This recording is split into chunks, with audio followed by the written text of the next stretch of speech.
Here we are. I'm about to begin step number 14, which is to sew the armhole cover stabilizer, meaning the lining that's going to hold the cardboard in place. And this step right here is your last chance to wash this dress form. After this, it's more trouble than it's worth. So if you didn't wash your fabrics, like I don't, and you really want to, you can. I would do a very gentle cycle, tumble low on dry, and make sure you iron everything, so you have to press all your seams back open. But this becomes your last chance if you absolutely have to wash it. To reiterate, I do not wash the fabric. I do not wash the dress form. If I absolutely need to and there's some kind of funky odor coming off the fabric, I'll use the vodka mixture that I use for garments that really can't be washed to sanitize, deodorize, and spot clean the dress form. You could always spot clean it with some mild soap and cold water. That's what I do. But anyway, long story, just to say, again, last chance to wash your dress form before you begin step 14. Here we are with our inner support put together. And one of the things that the instructions tell you as you're putting it together is to make multiple stitch lines on the front and the back in order to strengthen the fabric. Because I'm using something thick, it's not necessary. I do want to tell you that when you are creating these stitch lines, make sure that you're staying away from the edge at least 3/8 of an inch, because you're going to need that for the next step.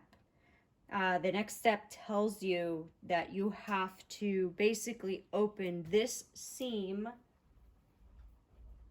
and the dress form front and back seams.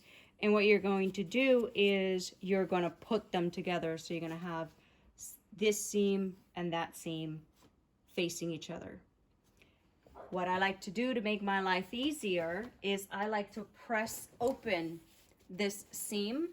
That way I don't have to try and do it with it being flimsy. So that's just another cool little tip to make your life a little easier as you are putting together your dress form.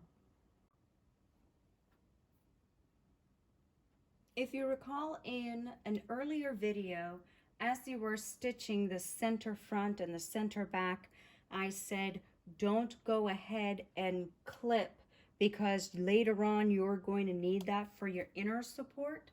Well, here is the time. So part of the instruction, now that you've gotten this far, is to clip every 1 5/8 of an inch. The problem with doing that is you're going to have to match your notches to the notches made on the inner support.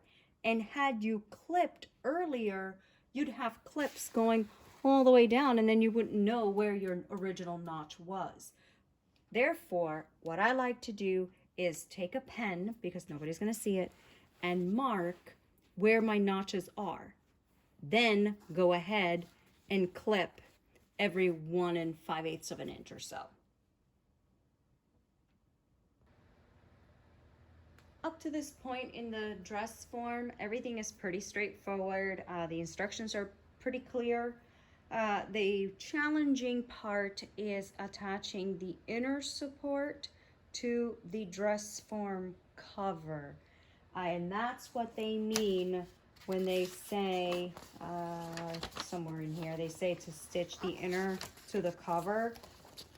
Oh, yeah, page 33. So they're telling you to stitch the inner support piece to the cover, and you're like, cover? What cover? Well, they mean the dress form. So stitch to the back. That's the only piece that is a little challenging. The best thing that I can tell you is take your time. It's no rush. I know it's exciting because at this point you're seeing the dress form come together, and just like any other project, once you start getting to the hemming stage, that's when things go crazy because you're excited. Or at least that's true for me. Anyway, that's the only piece that I would say really required anything else. for me to tell you. Now, when you get to page 39, which is when you're going to attach the cover, the bottom cover to the dress form, they forget to flip the dress form over. So after you finish stitching the cover together and you put the zipper in place and you stay stitch the dress form, flip it over. So now that it's on the outside, right sides together, take the front cover, match your 3 front notches, match your zippers with the sides, and then snip to the stay stitch to fit to the form. Once you do that, then open up your zipper and flip it to the other side. You'll have to twist it so that the back side is now right sides together. So same thing, I'm going to match my notches. So like there's one notch, so I'll match my notches, and then I'll go ahead and distribute the fabric to the cover. And you do that so you can then flip it over and have the zipper facing the correct way. So again, cover right sides together. I recommend do the front first. Once that's attached, then go ahead and take the back piece. That way you're not contorting this any more than you need to. And then right sides together, then do the back. The day has finally arrived. It is stuffing day. I have the dress form up on my coat rack. Well, actually Victoria's letting her use it. The first thing that I want to say is put it on the post, whether it's the 2-inch post or below, as the instructions tell you, or the coat rack. But make sure you put it on there so that as you stuff it evenly from left to right, so you don't end up with a tilted dress form. Next is you want to take your polyfill and you want to use small chunks. It's actually going to give you a smoother fill. I like to make it a little denser at the top on the shoulders. So right through here where I started stuffing and in the back. Because what you want to do is you want to smooth the fabric as you go, but you also want to measure as you go, because you can overstuff to the point where now you're making your measurements grow. If it turns out that you're stuffing pretty lightly and your measurements are a little off, the good news is that you can still fix it.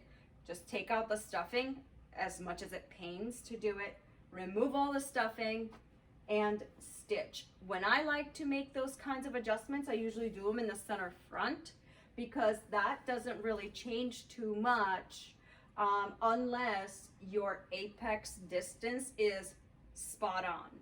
I am yet to make a dress form that the apex distance is spot on. So I always have to do it. It's just a matter of how much. So I expect that I'll probably be stuffing and restuffing my dress form at least 3 times. It sucks, but you got to do it. So that's basically all I needed to say about the stuffing. So make sure that you put it on your post when you stuff. Don't lay it on a table. If you do that, then it's going to be hard to kind of tilt your dress form around and stuffing it on all sides evenly. It's going to be better just put on something on the TV. I'm going to rewatch Once Upon a Time.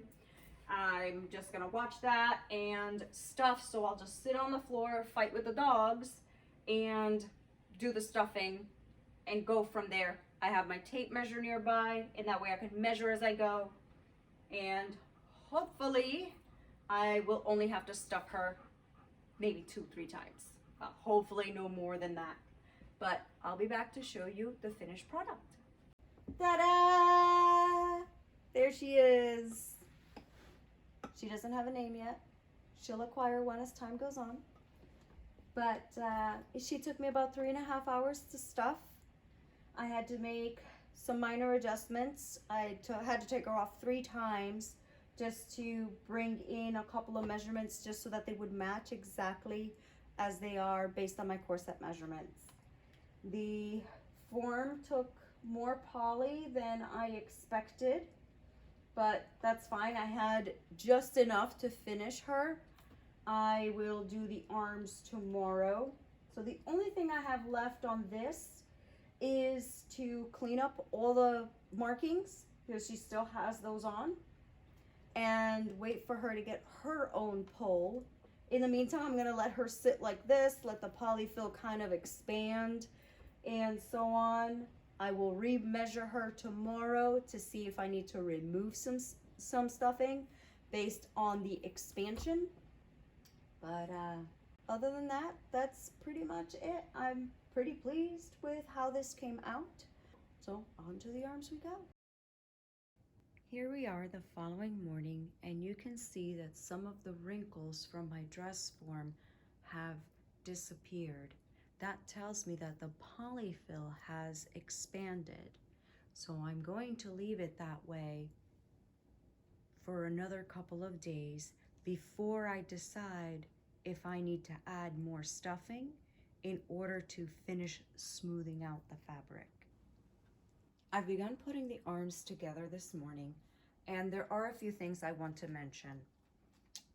In the form I send to my customers, I require additional measurements that Bootstrap doesn't require when you're ordering the arms. And those measurements are shoulder to elbow and elbow to wrist.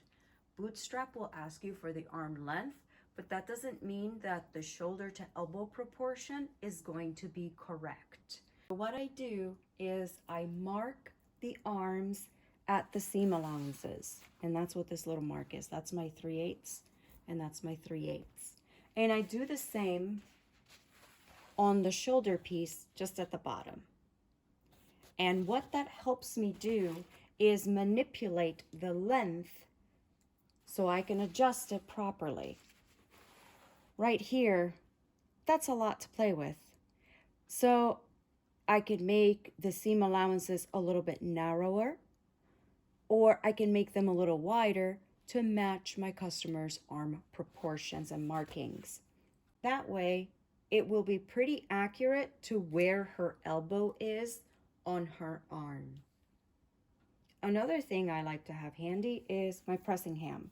As you can see, there are curves, so I like to use it to help me. And then on the inside, I'm not sure the instructions will tell you to make notches, but I do after I trim. But I will go ahead and use my pressing ham, grab it this way, and then just go ahead and give it a quick press. And that helps form the shoulder perfectly. I will now make some calculations to make sure that my shoulder to elbow and elbow to wrist proportions are accurate, and go from there. I've referred back to my measurements, and my elbow to wrist distance is 10 inches. When I measured the pieces after marking the seam allowances, I see that I am 1/4 of an inch too long. Therefore, I adjusted the seam allowances on the pieces here, and it's just over 1/4 of an inch seam allowance that I have now. What I will do is I'll use my zipper foot. That way I can get really close and still use my magnetic seam guide in order to get those seams perfectly. Once I stitch those, I will re-measure, because I can stitch just a little bit more at a time if it's necessary. This is how I will place my magnetic sewing guide to avoid the feed dogs from moving my guide. Now that those pieces have been stitched together, I will re-measure. My measurement was on the outside of my arm. So I'll take this, I'll make my new 10-inch marking,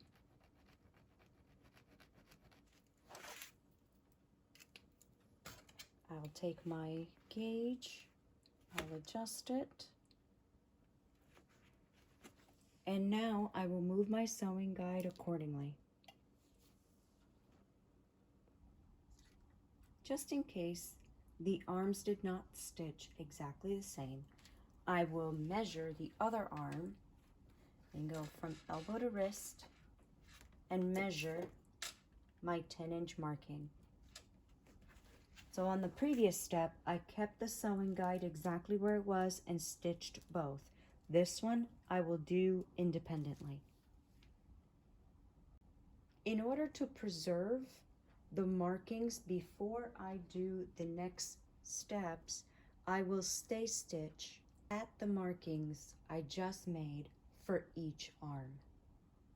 Then I will proceed to the next step, which is to make the zigzag lines down the arms and across the elbow. Wow guys, so much has been going on. I was able to get the arms done. I had to take a couple of days off because my hands were really bothering me. I have bad carpal tunnel, but I was still able to do it and finish the hand sewing.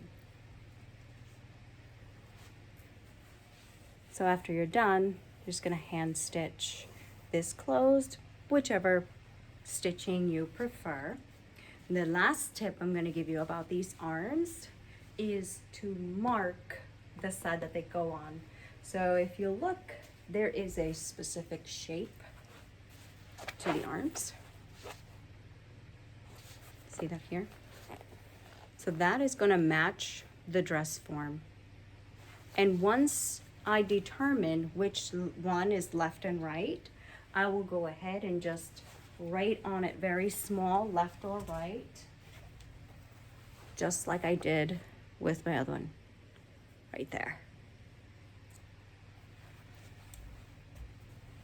So, without further ado, let's go ahead and put on the arms. I'm just gonna grab a few pins. This one looks like it goes over here.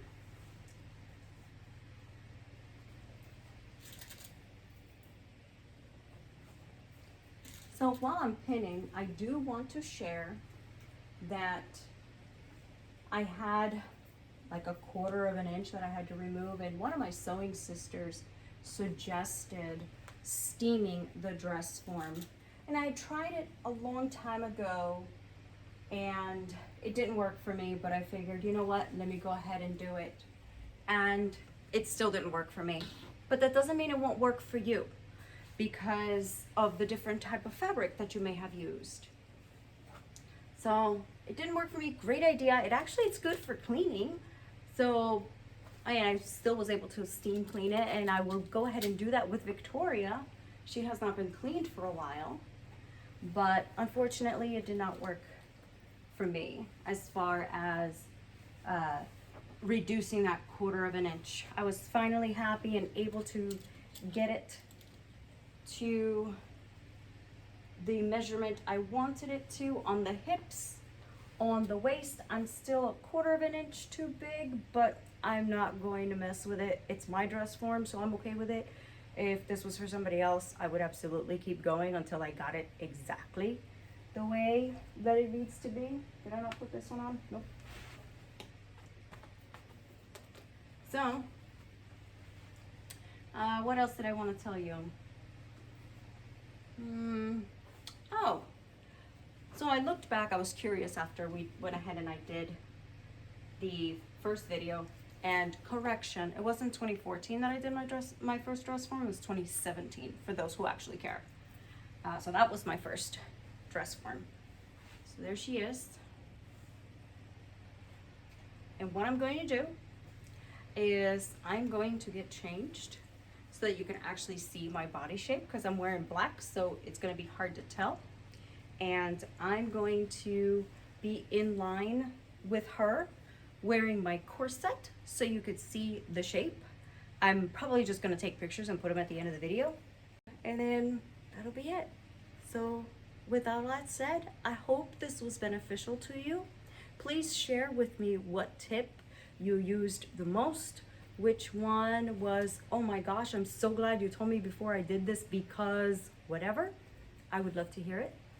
And that's it. Thank you for joining me. Bye.